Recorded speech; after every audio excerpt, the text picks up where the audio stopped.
the Irish guy, and yeah, here comes the Prem Catchup. What's wrong with the name? A review for all the Premier League matches from the weekend. And yeah, slap the big fat subscribe button. I mean, go on then, you suggest me a new name, because I can tell. Most of you think this name is about as cool as Patrick Bamford's hair. I mean, honestly, Paddy, it isn't lockdown anymore. Why do you look like you cut your hair with a spoon? Right, let's go. Liverpool 1, Man City 0. Phew! Only one goal was scored in this game. How is this so thrilling? I mean, it's against all our senses, right? Just one goal. That should be just a bit meh. But no, this is probably the game of the season, and it was only 1-0. This goes against everything we're taught to love about the sport, right? I mean, if it's not a thrilling 4-3 win, then according to the BBC, then the game is usually about as memorable as playing Naked Connect 4 with your gran, right? But no, if you read the press, the papers actually called it a thrilling 1-0 win. And if you hadn't seen the match, then just reading that, you'd think, stop lying. I mean, the typical British press trying to hype up the Premier League's big matches when in reality, they're about as exciting as watching two snails kiss. But no, lads, this game was shaking with intensity. What a match. But I have to apologize to Mo Salah. Last week, I just said that how he was, you know, the Egyptian Adebayor, that the fat new contract has now melted his hunger and drive for the sport around his knees. Lads, I proudly screamed this stat last week, that the great Mo Salah had only scored 9 goals from open play in 28 matches since December of last year. Yeah, since declaring that stat on Wednesday, he's since scored 4 goals from open play, 3 of which came in the quickest ever Champions League hat-trick, and here he utterly spins João Cancelo as if he's made of bubble gum before sticking the winner past Ederson.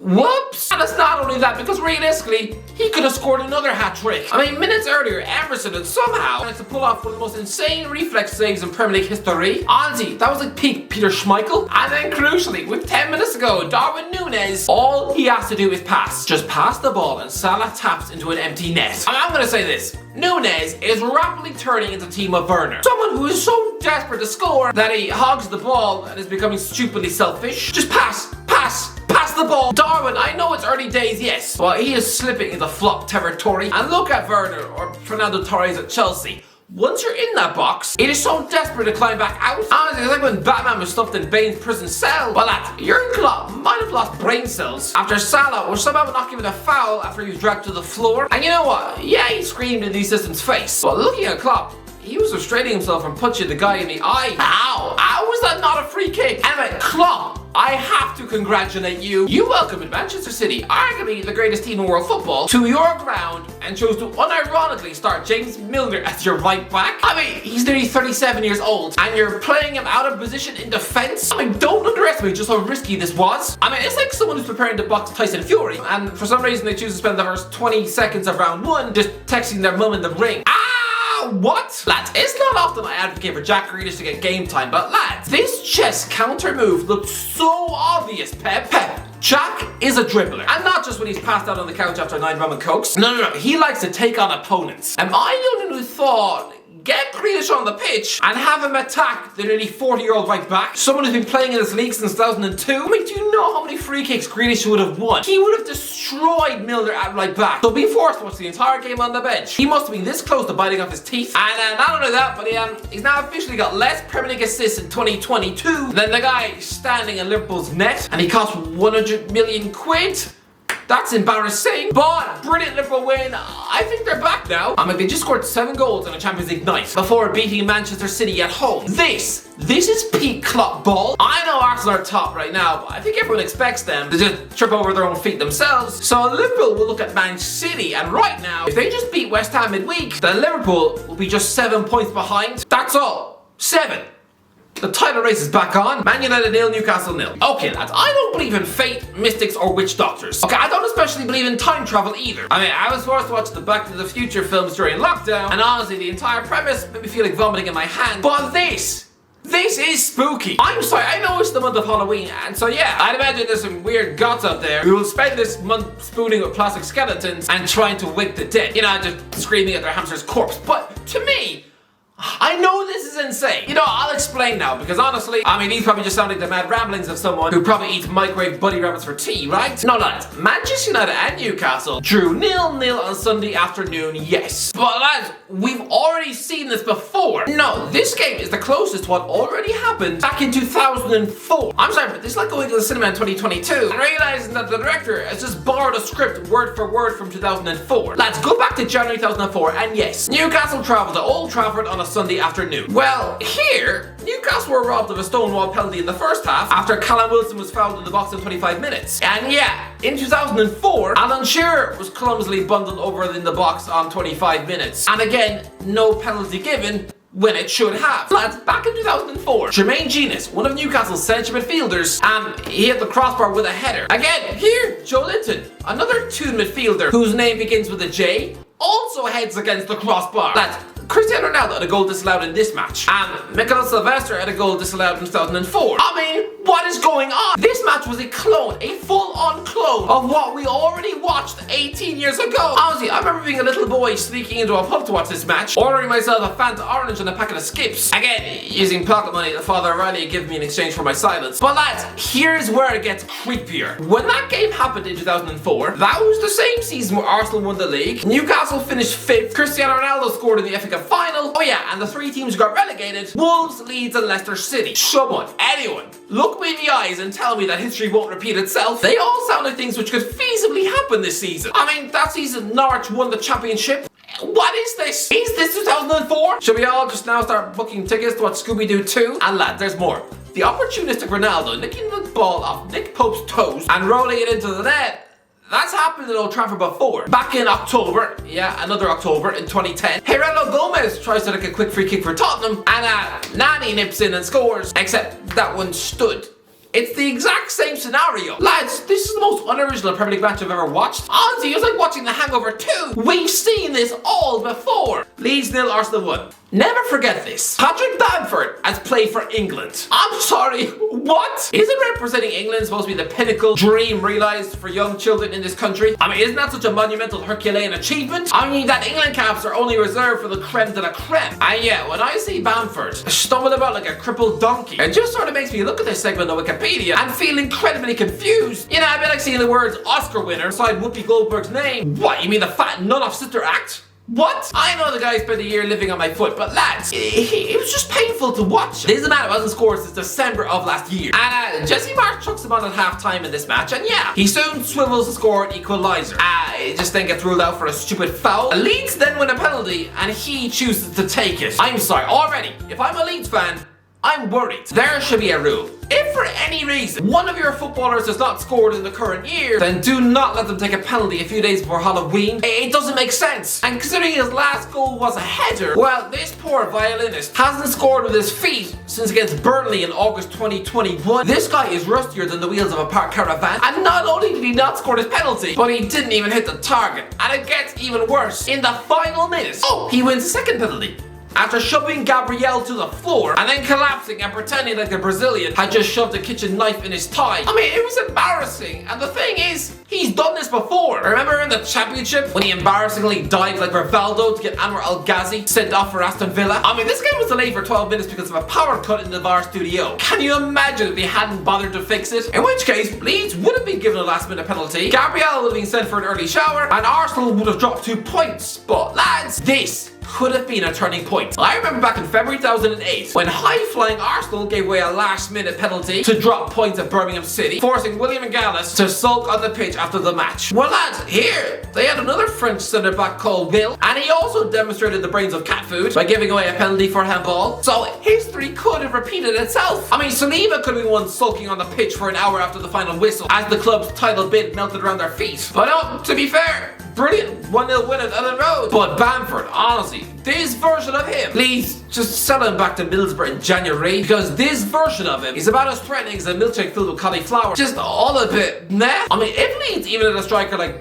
Danny Ings on the pitch, then they would have won the match. So why not chuck in a £15 million bid for Ings in January? Or go out there and finally sign Ben Brereton from Blackburn? Or if you want to move like a big club, go and make an ambitious statement of intent by buying 22-year-old Canada striker Jonathan David from Lille. Honestly, Just go out there and buy goals. Aston Villa 0, Chelsea 2. Kepa Arrizabalaga is a god. Lad, it's been nearly 4 years since he refused to come off the pitch for Chelsea in a cup final. Remember when that made poor old Mr. Sarri just look like a befuddled old man with the authority of a bull and mashed banana? Since then, I think football turned its back on this guy and sort of celebrated when Frank Lampard quickly shoved him to the bench. I mean, suddenly, the most expensive goalkeeper in the history of the sport was having his dignity used to wipe poo off the toilet floors. Is it okay to like Kepa now? Yes, he showed one instance of being a spoiled brat. I mean, Stamford Bridge's answer to Joffrey Baratheon, or those whiny kids of Charlie and the Chocolate Factory, but now, lads, I think I like Kepa now. I mean, do you know how embarrassing it must be to have the tag of the world's most expensive goalkeeper and yet not be able to get in the team? And lads,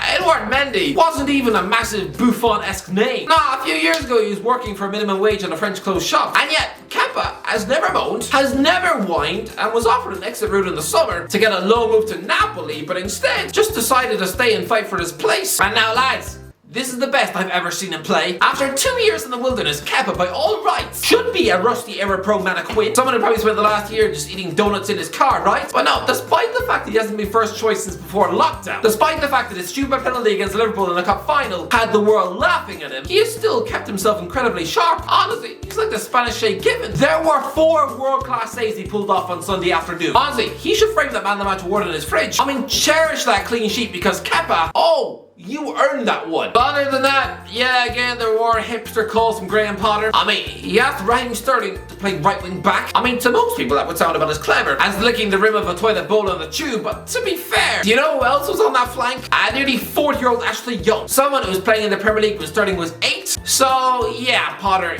you got away with this one. But to poor old Tyrone Mings, if this man had a glimmer of hope that he might make the World Cup squad next month, well, you might as well have stormed into Gareth Southgate's office and chosen to do a poo in his lunch. Because here, after just 6 minutes, you inexplicably head the ball backwards, allowing Mason Mount to tap in. Lads, Steven Gerrard has already shown that he was unsure about Mings in the summer. Can you imagine what he thinks of him now? Lads, I really don't want to see what Gerrard is like under pressure, but I would imagine that he gets vicious and personal. A bit like when Roy Keane was managing Ipswich Town. I mean, lads, the clues are there. Peter Crouch has spoken about how he was scared of Gerrard in training. That if you gave him a sloppy pass or a bad touch, then he would glare at you as if he just confessed to listening to Avril Lavigne in the bath. Honestly, that Villa dressing room right now, I reckon it's a horrible place to be. Fulham 2, Bournemouth 2. Lads, Bournemouth are incredible. They're now unbeaten in 6 Premier League games. 6! Who saw this coming? Gary O'Neill is performing a full-on miracle. I mean, he's not even someone who passes management exams. This is a guy who is coaching in the world's most elite football league through nothing but vibes. Honestly, maybe managerial skill is overrated because if this guy, this absolute tactical slug, management's answer to the work experience kid, if he's able to navigate through 6 matches in a row without losing, with a bunch of players off the back of a 9-0 loss, and who Scott Parker ungratefully looked at as if they all did the first touch of a bag of poo, lads, this Bournemouth group might not be the most talented bunch, but they are an honest group who dig in and fight. I mean, Parker, he's been in much worse dressing rooms in his life. Has he forgotten about the bunch of wet, overpaid mercenaries that he captained at Newcastle? Or those horrendous bottle job squads who he got relegated with at both West Ham and Fulham? Why? Why did he hate this Bournemouth group so much? Because honestly, these players are not that bad and should have won this match. Lads, all they have to do now is just not lose at home to Southampton on Tuesday, and that'll be 7 games unbeaten. Bournemouth! Ow! How are you doing this? But as for Fulham, now is the time to start panicking. This was a game you needed to win. I mean, don't forget, Fulham haven't won a match for over a month now. They haven't won a game at Craven Cottage since August. I mean, that is the sound of Marco Silva's early season plot is going quiet as he now gets sucked into a relegation battle. Honestly, I would not be surprised if by Christmas, Silva is sacked and replaced with, I don't know, Roy Hodgson again? Wolves 1, Nottingham Forest 0. Nottingham Forest are going down, aren't they? I mean, I don't care that they battled well. This was a game you could not afford to lose. You are travelling to Molyneux to face a team who don't know how to score. They are managed by an interim donut, and they're having to start with an overhill Diego Costa stuffed up front. You cannot leave this ground with 0 points. Just no! Find a way to win. It's mad. The last time Forest took a point on the road was when they nearly squeaked a win at Goodison Park in August. That is the Forest I thought we were going to see this season. Adventurous on the road, defensively resilient, dangerous on the counter-attack, but we've seen none of that since. I mean, forget relegation. Forest are in danger of becoming the worst Premier League team of all time. Lads, Derby County currently have that record with just 11 points gained in 2008, and they only won 1 match all season. But lads, Can anyone see Forest winning again? And what's even more worrying, that wretched, almost offensively bad Derby team had more points after 10 games than Forest have now. I mean, sure, this was a miserable match decided by a Ruben Neves penalty, but Steve Cooper, he must feel so embarrassed. He's just been rewarded with a massive vote of confidence giving a new 3-year deal, and this is how he repays them? He must feel like a fraud. Aussies, forget the supposed security of that contract. If things don't change, he'll be sacked before his birthday, which is December the 10th. Lads, if things don't change before the World Cup, then I promise you he'll be spending his birthday miserably eating cake whilst crying in the tub as the Forest owner scans the World Cup for any promising looking coaches. Honestly, I reckon the Forest manager is going to be someone left field from that tournament. Someone like Carlos Queiroz or Louis van Gaal. Southampton 1, West Ham 1. Get out of the way! Referee, get out of the way! How was the opening goal allowed to stand? Roman Perrault takes a deflected shot from 25 yards out, but I mean, he only collected the ball after the ref blocked off Jared Bowen. How was that allowed to stand? But yeah, Declan Rice equalises in the second half. Declan Rice never scores goals, right? And there's only one Irish #1 goalkeeper in the Premier League, so he just had to save his big moment. A former Ireland international ruining Gavin Basnu's clean sheet. There are 19 other goalies who Rice could have chose to score against, but no, once again chooses to do a poo the size of a kettle all over our Irish flag.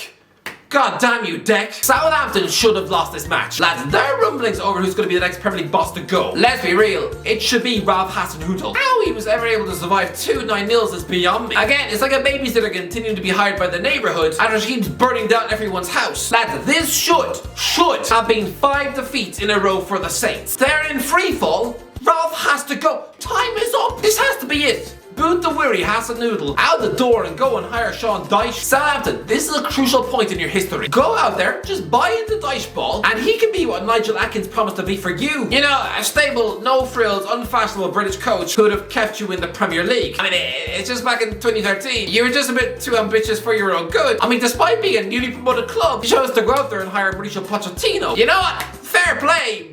But, I mean, if you're expecting Pochettino to return to Southampton now, you're probably also the type of naive person who laughs at Adam Sandler's jokes. Yeah, just no, it isn't happening. Well, go out there and get Dyche. Trust me, he's perfect for you. Leicester 0, Crystal Palace 0. I'm telling you, Leicester City are not getting relegated. They're in a bad place, yes, but don't do anything stupid. Just don't do it. Just stick with Brendan Rodgers. Trust me, I have faith in him to drag Leicester out of this mess, and you'll wind up finishing the season in 12th. But Aussie, don't press the panic button, okay? Stick with Rodgers. But yeah, this game was utterly so boring, it would have made you want to turn the telly off and instead just watch a videotape of a panda picking its nose. It was horrible. Anyways, let me know what you think, or let me know in the comments what did you think about the latest game week. Let me know if you enjoyed the video. As always, I'll catch you in a while.